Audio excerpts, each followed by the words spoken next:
एक भिक्षुक भोजन बनाने के लिए जंगल में लकड़ियां चुन रहा था। तभी उस भिक्षुक ने एक अनोखा नज़ारा देखा।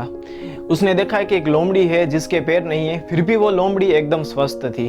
वो अपने ख्यालों में खोया हुआ था। तभी अचानक वहाँ पे एक शेर आ गया और चारों तरफ जंगल में अफरा तफरी मच गई। वो पेड़ पर ऊंचे चढ़ गया और नज़ारा देखने लगा।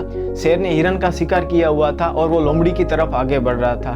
लोमड़ी का शिकार करने के बजाय शेर ने अपने शिकार का आधा हिस्सा उस लोमड़ी को दे दिया। भिक्षुक मनोमन सोचने लगा कि ये तो एक घोर आश्चर्य है। उस लोमड़ी का शिकार करने के बजाय शेर ने अपने शिकार का आधा हिस्सा उस लोमड़ी को दे दिया। उसे अपनी आंखों पर भरोसा नहीं हो रहा था, इसीलिए वो भिक्षुक अगले दिन फिर से जंगल में आया और छिपकर इंतजार करने लगा। अगले दिन फिर वैसा ही हुआ। शेर ने अपने शिकार का आधा हिस्सा उस लोमड़ी को दे दिया। भिक्षुक मनोमन सोचने लगा कि ये तो भगवान का होने का प्रमाण है। भगवान जिसे बनाता है उसकी रोटी का इंतजाम भी भगवान खुद कर देता है। इसलिए आज से मैं भी उस लोमड़ी की तरह भगवान की दया पर जीऊंगा। भगवान मेरे भी भोजन की व्यवस्था कर देंगे। वैसा सोचकर भिक्षुक एक वीरान जगह जाकर एक पेड़ के नीचे बैठ गया। पहला दिन गुजरा, कोई नहीं आया। दूसरा दिन गुजरा, कुछ लोग आए, लेकिन किसी ने भी भिक्षुक की तरफ ध्यान नहीं दिया। बहुत दिन गुजर गए और बिना खाए पिए उस भिक्षुक की हालत बहुत कमज़ोर हो गई थी। कुछ और दिन गुजरे। अब तो भिक्षुक का शरीर एक मृत व्यक्ति के शरीर के समान हो चुका था। तभी वहाँ से एक महात्मा जी गुजरते हैं और वो भिक्षुक के पास पहुँचे।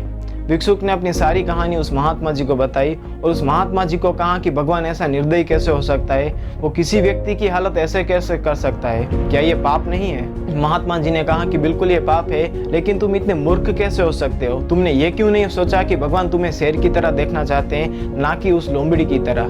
जैसे शेर ने अपने शिकार का आधा हिस्सा उस लोमड़ी को दे दिया, वैसे तुम ही खुद भी खाओ और दूसरे लोगों की सहायता भी कर सकते हो। हमारे जीवन में भी बहुत बार ऐसी परिस्थिति आ जाती है, जिस तरह हमें चीज़ें देखनी चाहिए उससे विपरीत हम चीज़ें देखते हैं। भगवान ने हमें भी बहुत सारी ऐसी शक्तियाँ दी हैं जो हमें महान इंसान बना सकती है। फर्क सिर्फ इतना है कि हमें उस शक्तियों को देखना है, उस शक्तियों को निखारना है। उस भिक्षुक का भाग्य तो अच्छा था कि उसे महात्मा जी मिल गए जिसने उस भिक्षुक की गलतियों का एहसास करवाया, लेकिन हमें पहले से ही चौकन्ना रहना है कि हम शेर की बजाय कहीं लोमड़ी तो नहीं बन रहे। I hope you got the best message from this story. I will see you in the next video. Till the time, be the better of yourself.